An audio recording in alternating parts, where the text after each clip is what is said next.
Russian presidential elections have begun. Polls have opened in Russia's far east for the first of 3 days of voting. Now, this year, owing to the Russia-Ukraine war, voting is also taking place in the Russian-controlled parts of Ukraine. Russia calls it their new territories. Incumbent President Vladimir Putin is almost certain to win. In the Russian city of Vladivostok, residents were seen posting their ballots at polling stations. Vladivostok is a major port city near the borders of China and North Korea.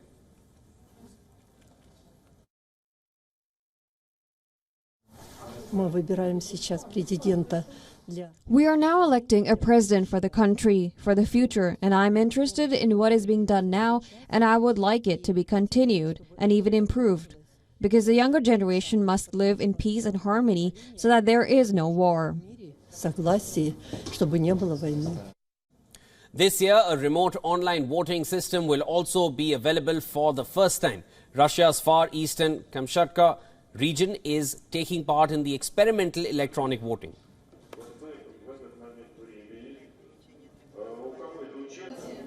Kamchatka will set an example so that everyone can take part in the election and, as a single organism, a united people express their opinion regarding what we want our country to be like in the future, what we all rally around and what we hope for in the future.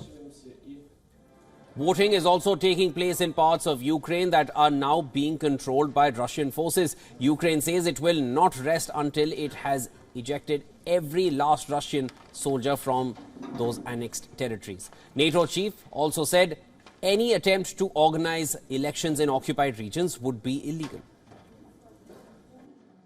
So the right to participate in fair and free elections is a fundamental part of any democratic society. But Russian citizens cannot count on freedom and fairness because opposition politicians are dead, in jail or exiled, and the press is not free. Putin is facing a weak competition in today's poll, as the three other candidates on the ballot are low-profile politicians, and the opposition parties they belong to often agree to Kremlin stance. Earlier, two candidates were barred from running.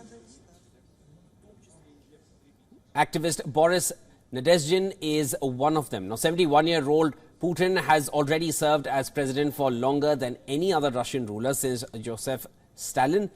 Opinion polls show he has approval ratings of 85%. The Kremlin says Putin enjoys overwhelming support from the Russian people.